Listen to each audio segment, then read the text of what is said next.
తెలంగాణలో వాయిస్ వస్తుందా?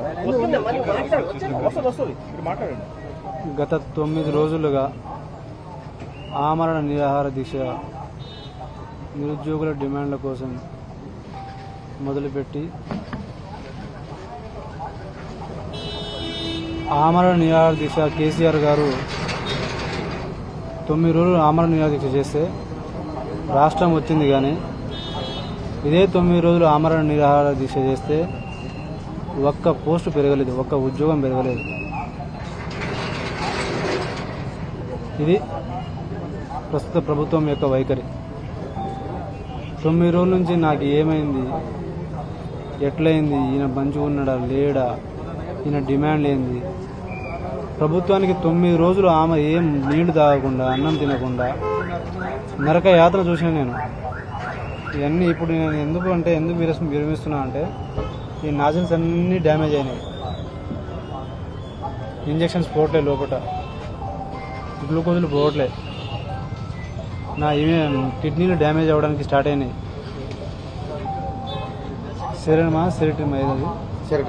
సెరటైన్ కూడా లెవెల్స్ పెరిగిపోయినాయి, క్రియాటిన్ లెవెల్స్ పెరిగిపోయాయి, లివర్ డ్యామేజ్ అవ్వడానికి స్టార్ట్ అయింది.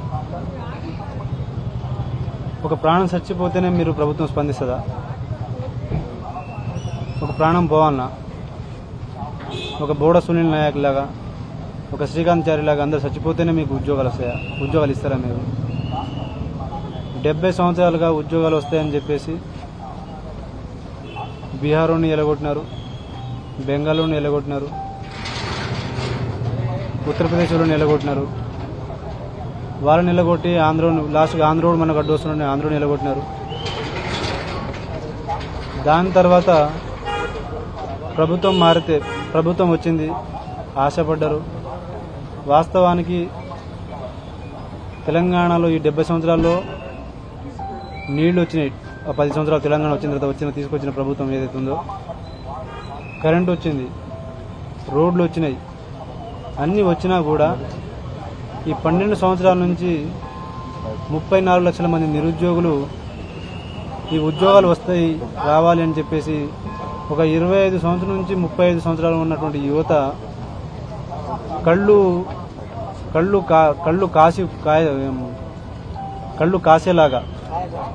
కాయలు కాసేలాగా ఎదురు చూసి చూసి చూసి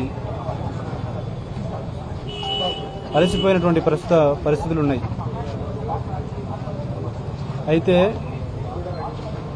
నేను ఎందుకు ఆమరణ నిరాహార దీక్ష చేస్తున్నానంటే, ప్రభుత్వం మారితే అయినా ఈ 12 సంవత్సరాల నుంచి 34 లక్షల మంది నిరుద్యోగులకి ఎవరైతే ఎదురు చూస్తున్నారో వాళ్ళకి న్యాయం దొరుకుతుంది.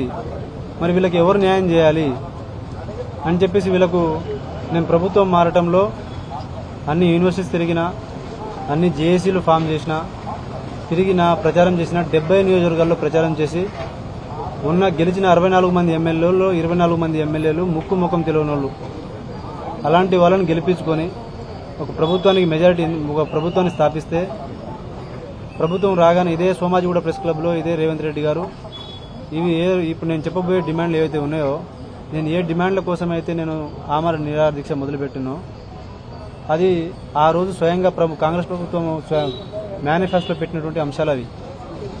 సరే, ప్రభుత్వం వచ్చింది, ఎమ్మెల్సీ ఎలక్షన్స్ అన్నారు, వచ్చిన ఫస్ట్ నెలలోనే జాబ్ క్యాలెండరు లేదంటే ఉద్యోగాలు అవి ఇవి అని చెప్పేసి మొత్తం అన్నారు. మెగా డిఎస్సి ఏవైతే వాగ్దానాలు ఉన్నాయో, దాని తర్వాత ఎమ్మెల్సీ ఎలక్షన్స్ అన్నారు, ఎంపీ ఎలక్షన్స్ అన్నారు, ఆగినాం. నిరుద్యోగులు పోయి ఎమ్మెల్యేలను కలిసినారు, మినిస్టర్లను కలిసినారు. వాళ్ళు రెస్పాన్స్ సరిగా కాకపోతే 2000 మంది నిరుద్యోగులతో ఒక ఇందిరా పార్క్ దగ్గర మీటింగ్ పెట్టుకున్నారు. పెట్టుకున్న తర్వాత వాళ్ళ యొక్క పెట్టుకున్నటువంటి మీటింగ్ చూసి ప్రతిపక్షాలు కూడా స్పందించి ప్రభుత్వం స్పందించాలని చెప్పేసి ప్రతిపక్షాలు కూడా స్పందించినాయి. అయినా కూడా ప్రభుత్వం ఇచ్చినటువంటి మాటలు ఏంటంటే, ఆ రోజు శ్రీధర్ బాబు గారు మీకు జాబ్ క్యాలెండర్ ఇస్తాం, ఏ డేట్ అయితే ఎగ్జామ్ అనౌన్స్ చేసినామో ఆ ఎగ్జామ్ పెడతామన్నారు. దీనికోసమా ఇంత అహర్నిశలు?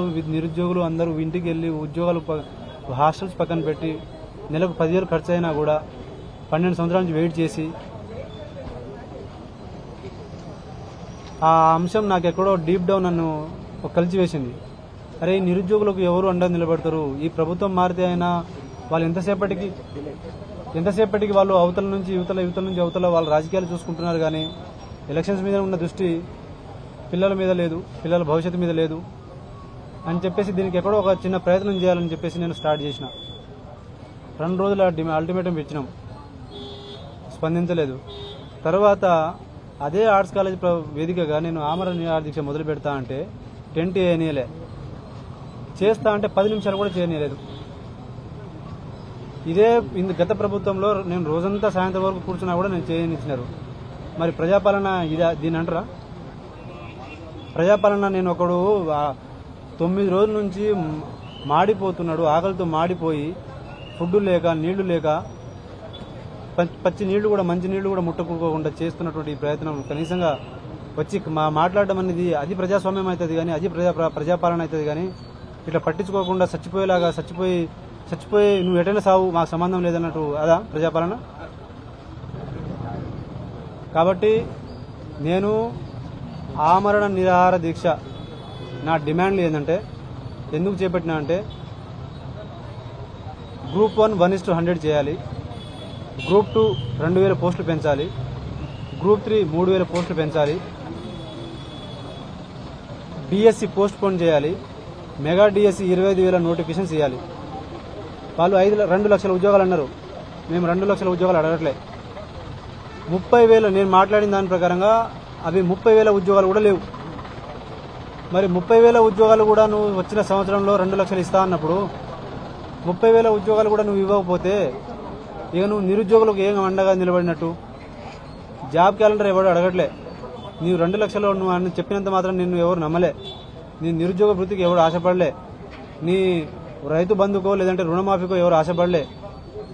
ఆ రోజున్న వాస్తవ పరిస్థితుల్లో రైతు కూడా సంతోషంగా ఉన్నారు, పింఛన్దారులు కూడా సంతోషంగా ఉన్నారు. వాళ్ళందరూ కూడా ఓట్లేసి మళ్ళీ అదే ప్రభుత్వాన్ని గెలిపించుకోవాలని, టీఆర్ఎస్ ప్రభుత్వాన్ని గెలిపించుకోవాలన్న ఆలోచన మీద ఉన్నారు. కానీ వీళ్ళ పిల్లల భవిష్యత్తు చూసి మా ముఖాలను చూసి మేము పోయి మా ముఖాలను చూసి మా కోసం ఓటేస్తే ప్రభుత్వం మాకు చేసింది ఏంటంటే ఈ ఆమరణ నిరాహార దీక్ష చేసే స్థాయికి తీసుకొచ్చారు.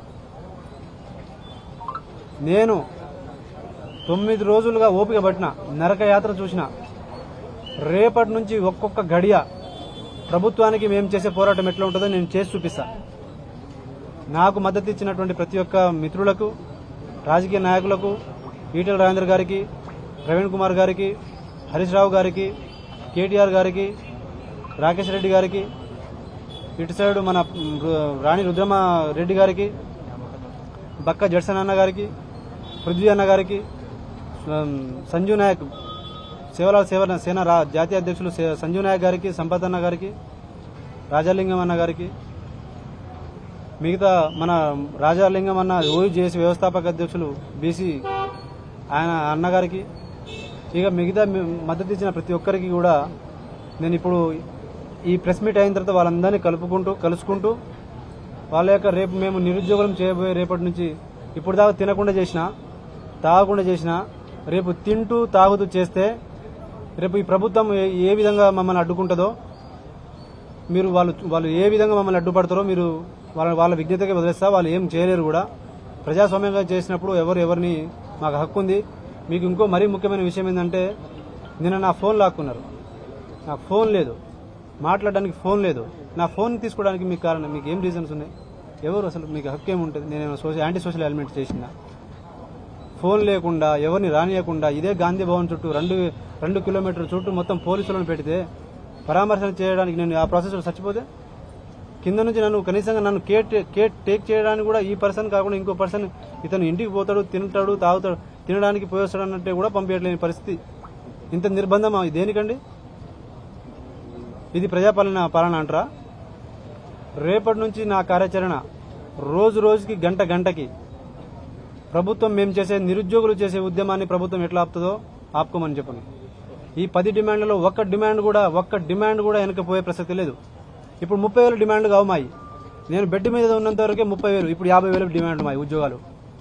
ఇప్పుడు 50,000 ఉద్యోగాలు డిమాండ్ ఫిల్ చేస్తేనే మేము ఈ ఉద్యమం ఆపుతాం.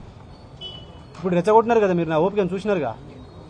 ఇప్పుడు మేము ఇప్పుడు నిరుద్యోగులు ఏమేందో మేము బయటకి వస్తే ఎట్లా ఉంటుందో అన్ని పార్టీలను బీజేపీ ఈ ఒక్క నిరుద్యోగ అంశం మీద కుల సంఘాల నాయకులు, మేధావులు, నిరుద్యోగులు, రైతులు, రాజకీయ పార్టీలు సిద్ధాంతాలకు అతీతంగా, పార్టీలకు అతీతంగా అందరం ఒక కార్యాచరణ అందరినీ అడుగుతూ, వాళ్ళని కలుస్తూ, వాళ్ళు మద్దతు ఇచ్చిన దానికి కృతజ్ఞత తెలుపుతూ, ఇప్పుడు నేను ఇక్కడి నుంచి ఈటల రాజేంద్ర దగ్గర పోవచ్చు, లేదంటే కేటీఆర్ అన్న గారికి, లేదంటే హరీష్ రావు అన్న గారికి, లేదంటే ప్రవీణ్ కుమార్ సార్ దగ్గర పోవచ్చు.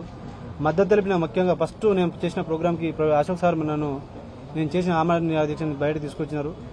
ముఖ్యంగా ఫస్ట్లో ఈ సోషల్ మీడియాలో యూట్యూబ్ ఛానల్స్ ఏవైతే ఉన్నాయో వాళ్ళు మమ్మల్ని కవర్ చేసి ప్రజల దగ్గర తీసుకుపోయినటువంటి ఈ యూట్యూబ్ ఛానల్స్కి ఫస్ట్గా నా యొక్క కృతజ్ఞతలు తెలుపుకుంటున్నా.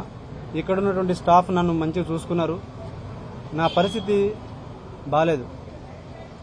నేను చచ్చిపోయి సాధించడం కాదు. నేను చచ్చిపోతే ఏముంటుంది సార్, 2 రోజులు హడావుడి చేస్తారు, పక్కన ప్రభుత్వం పక్కన వెళ్ళిపోతుంది. కానీ రేపటి నుంచి ప్రభుత్వం డిమాండ్లు నెరవేర్చేంత వరకు, ఒక్కొక్క డిమాండ్ నెరవేర్చేంత వరకు ప్రభుత్వం వెంట పడతాం, వేటాడతాం, మెడలు వంచి పని చేపించుకుంటాం. ఎట్లా చేయదో మేము చూస్తాం. చేపించుకునే బాధ్యత మాది, చేసేలాగా వాళ్ళని చేసే బాధ్యత కూడా మాది. సార్ ఆయన ఎందుకు వచ్చిండో, ఏం మాట్లాడిండో, పైనుంచి ఏం అజ్యూరెన్స్ తీసుకొచ్చిండో ఆయనకే లేదు. ఆయనకే క్లారిటీ లేదు. నేను ఇప్పటికి కూడా సార్ ఇది మనం మాట్లాడాల్సింది. ఇప్పుడు ఇంతకుముందు అశోక్ గారు 2 గ్రూప్ 2, గ్రూప్ 3 పెంచాలని ఆమరణ నిరాహార దీక్ష చేసినారు. మరి ఏం అజ్యూరెన్స్ ఇచ్చినారు? ఏం జరిగింది? జీవోతో మాకు మాటలు కాదు, మేము వచ్చి కలవడం కాదు. మేము వచ్చి మిమ్మల్ని కలిసేది ఏందండి? మేము ప్రభుత్వాన్ని కలవమే. ఇప్పుడు you come with Jio release చేయరి, మేము ఆపేస్తాం. మాకు ఏ ఉద్యమాలు వద్దు, ఏ రాజకీయాలు వద్దు, ఎవరి జోలికి వద్దు, మాకు ఎవరి సమస్యలు మాకు అనవసరం. తెలంగాణలో నిరుద్యోగ సమస్య it should be on the table and it should be discussed in every section of the people in Telangana. 70 సంవత్సరాలుగా దీని మీద జరిగింది చాలీగా. ఇంక అలిసిపోయినాం. జనరేషన్ వెళ్ళిపోతుంది. కాబట్టి మీరందరూ మద్దతుగా వచ్చినందుకు మీకు అందరికీ ఫస్ట్ ముందుగా కృతజ్ఞతలు.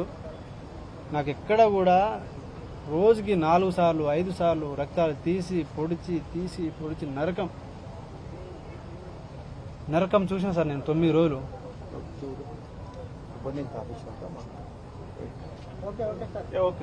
Sir thank you. జై తెలంగాణ, జై హింద్.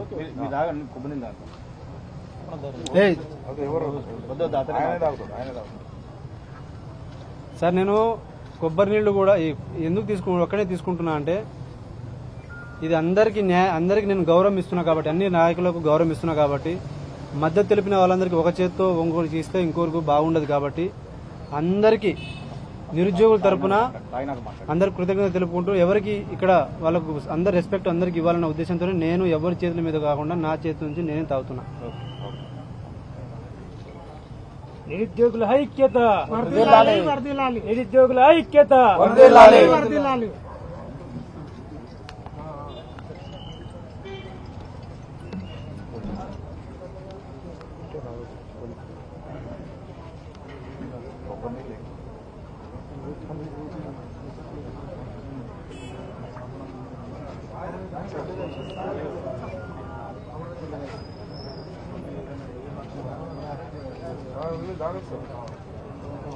సార్ నేను ఇంకో విషయం, ఇక్కడ ఏ ప్రలోభాలకు లొంగి ఇది విరమించింది కాదు. ఎవరి ప్రలోభాలకో నన్ను కన్నా నా తల్లి మీద ప్రమాణం చేసి చెప్తున్నా, నేను నిరుద్యోగుల ఎమోషన్స్తో ఆడుకోవడానికి ప్రయత్నం చేయలేదు. వాళ్ళకి న్యాయం చేయాలని చెప్పేసి నా తల్లి మీద ప్రమాణం చేసి చెప్తున్నా. నేను ఏ ప్రలోభాలకు లొంగి ఇది విరమణ చేయలేదు. నా ఆరోగ్యం సహకరించట్లేదు. రేపటి నుంచి వారి నిరుద్యోగులకు నేను అండగా నిలబడాలన్న ప్రయత్నం మీదనే ఇది చేయటం మొదలుపెట్టిన. Thank you.